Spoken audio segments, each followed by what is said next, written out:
So we're going to do the full story of Halo 4 by Gaming Bolt again. Let's see how it is.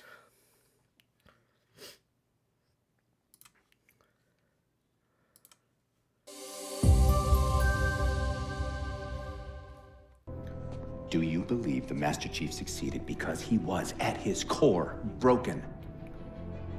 What does John have to do with this? You want to replace him? The Master Chief is dead. His file reads missing in action. Which is definitely not the same thing. Like, let's be real. I mean, a lot of the times it does mean it, but it's still not the same thing. It just means you don't know what happened to him. That's all it means. Catherine.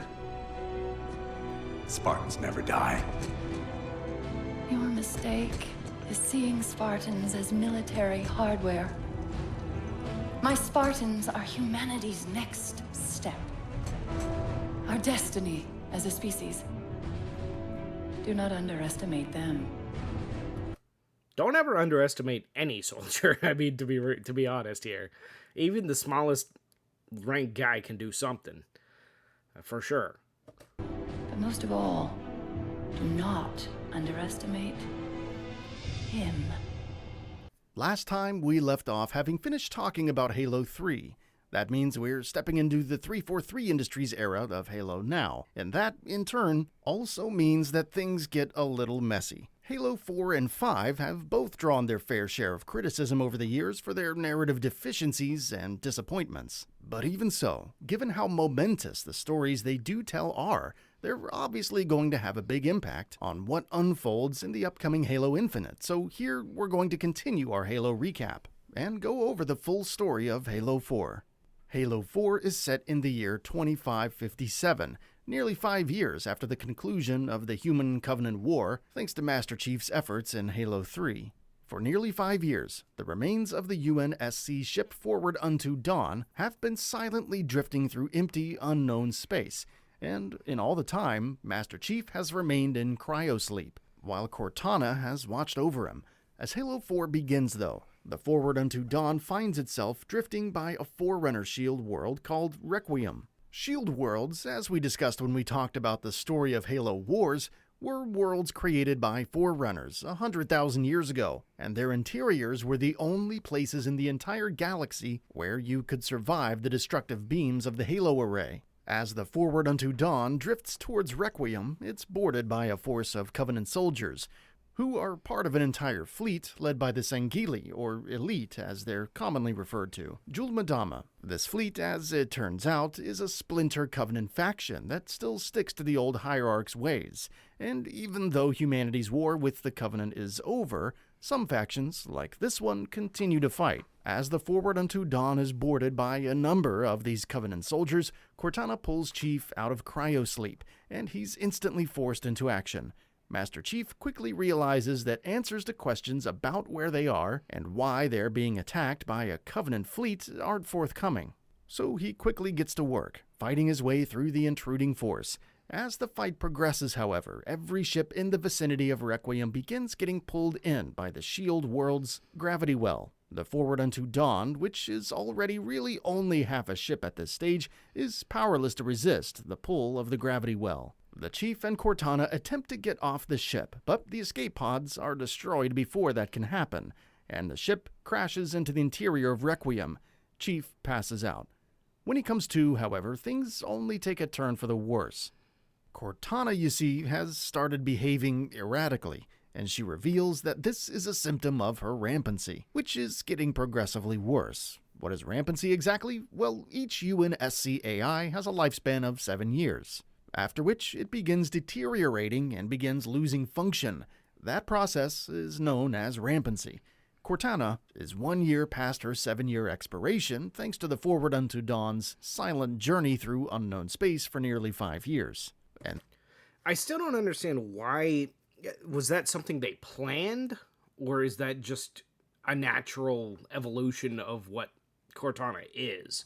Are these AIs, like, built to have that happen or not? I don't know. I'm not entirely certain. I would like to know the answer to that. Because if it is built in, why couldn't they just, fix it, right? But I guess that's kind of the point. That means her rampancy has actually progressed quite a bit. In simple terms, she's beginning to lose her grip on sanity. Be that as it may, Master Chief vows not to let that happen, and tells Cortana that if they make it back to Earth and find Dr. Catherine Halsey, who runs the Spartan program and of course is also Cortana's creator, she might be able to help them cure the AI's rampancy. With a goal firmly in mind, the Chief sets out to find a way to contact the UNSC. As you might imagine, he quickly finds resistance. Not only does that come in the form of Covenant fighters, it also comes in the form of a mysterious new enemy, formidable mechanical soldiers of great strength and unknown origins, whom Cortana is only able to identify as Prometheans. Eventually, Cortana picks up a weak signal from the UNSC Infinity, arriving at long last in response to the distress beacon Cortana had activated nearly 5 years in the past, in the closing moments of Halo 3. Their arrival, however, is also unfortunately timed. Cortana attempts to contact them to warn them about Requiem's gravity well, but discovers that all transmissions are being jammed. As such, the Chief sets out to deactivate the communication jammers, but sadly fails in the worst way possible. Not only is he unable to warn the UNSC Infinity in time, which of course means that the frigate crashes into Requiem as well, Master Chief also inadvertently awakens someone who's been asleep and imprisoned within the heart of Requiem for a long, long time. In his attempts to destroy the communication jammers, the Chief ends up freeing a Forerunner, a figure known as the Didact. In a nutshell, the Didact was regarded by the Forerunners as an elite warrior, and while we will be getting into exactly what he wants and why he was imprisoned in a bit, right now, this is what you need to know. As you may have guessed, he's bad news. The Didact easily overpowers and defeats the Master Chief with almost zero effort, and declares that he heralds the return of the Forerunners to the galaxy. The Didact finds humans who haven't been able to bring the Covenant to heel to be unworthy of being the leading race of the galaxy, and more importantly, unworthy of the mantle of responsibility. What exactly is that? Well, back when the Forerunners were still alive and kicking about 100,000 years ago, the highly advanced and benevolent race followed a policy of shepherding other races in the galaxy and helping them advance and expand. That essentially was known as the mantle of responsibility. Back to what's going on in the moment, though. The Didact swats the Chief aside like a fly, who, realizing that he's unwittingly freed a formidable threat, decides to head to the crash landing site of the UNSC Infinity, where he plans to regroup with them and debrief them about the situation. Upon making contact with them and meeting the key characters such as Commander Thomas Lasky, Spartan Commander Sarah Palmer, and Captain Andrew Del Rio, Master Chief helps an attack from Covenant and Prometheus, who've now joined forces under the Didact's leadership. Afterward, Captain Del Rio sends Master Chief, Lasky, and Palmer on a mission with orders to destroy Requiem's gravity well, so that the UNSC Infinity can escape and head back to Earth. After fighting through overwhelming waves of Covenant and Prometheans, they are successful in shutting off the gravity well, but in the process, Master Chief ends up being contacted by the lingering essence of another ancient Forerunner figure, the Librarian, wife of the Didact. Back during the Forerunner Flood War 100,000 years ago, the Librarian was in charge of indexing all life in the galaxy once the Halo array had been fired. And as she comes into contact with Master Chief, she tells him what it is that the Didact is after. Before we move on, though, we're going to have to pause and talk about the Forerunners a little bit, because really 343 Industries' Reclaimer saga, Halo 4 in particular, makes the Forerunners an even more crucial part of the series' larger story. As the Librarian explains to the Chief, in ancient times, hundreds of thousands of years ago, humans were an advanced, spacefaring civilization with impressive military and technological advancements. During their expansion into the unknown, the humans fought a war with the Flood, following which they came into contact with the Forerunners. Humans refused to heed the Forerunners' warnings about the Flood, which, in turn, led to a conflict between the two races as well. The Forerunners ended up winning that conflict, beating humanity and stripping it of its powers and its empire. But we can...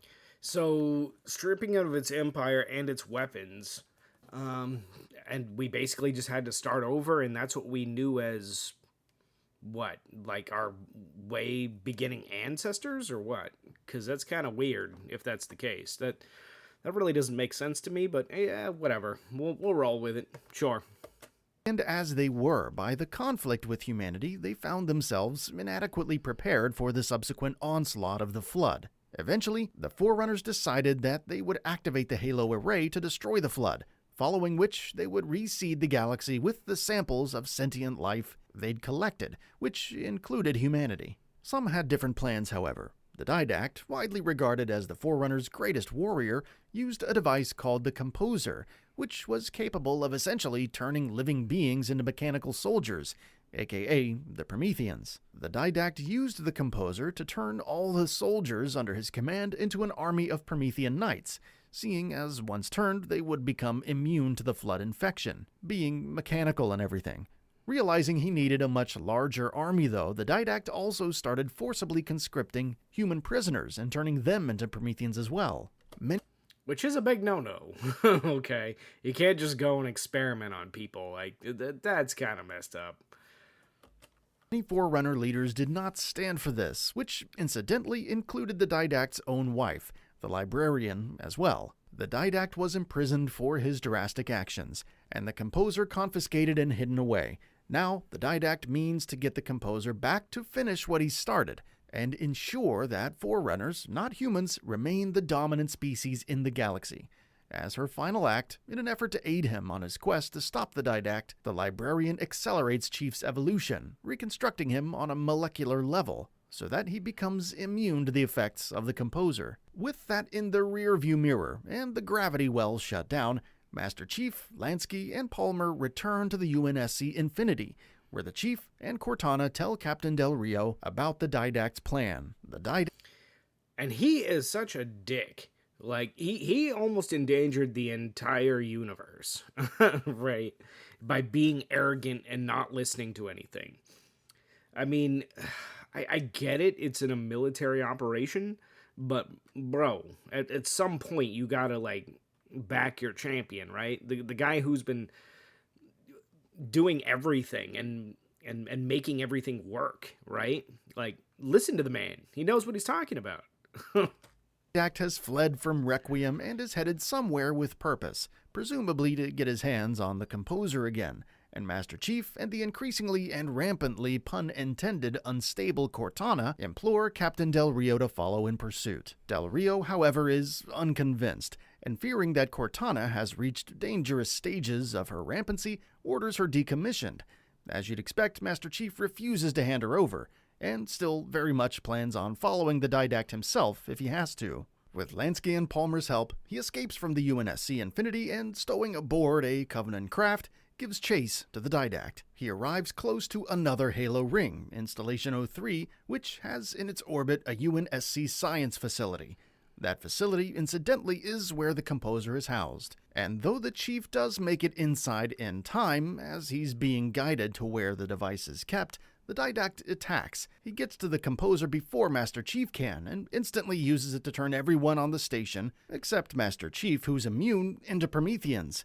Instantly, he races back to Earth, but Master Chief somehow manages to latch on to the Didact ship as it flees. Soon afterward, Chief reunites with the UNSC Infinity, this time with more UNSC forces in company. And now that the threat of the Didact is real and very obvious, in spite of what Captain Del Rio may have initially believed, there's no denying it anymore.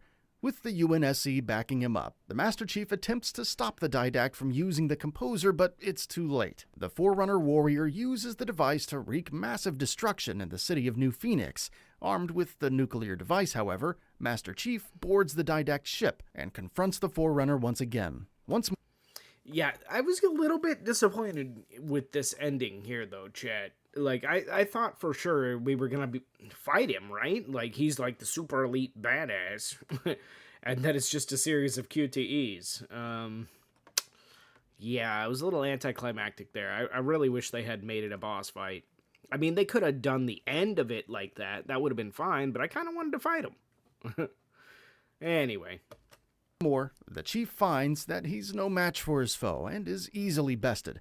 By this point, even Cortana is running on fumes and is essentially in the final stages of her life. She manages, however, to muster her strength to help Master Chief destroy the Composer and defeat the Didact, which he does by using a cluster grenade to send the Forerunner hurtling into a slipspace portal.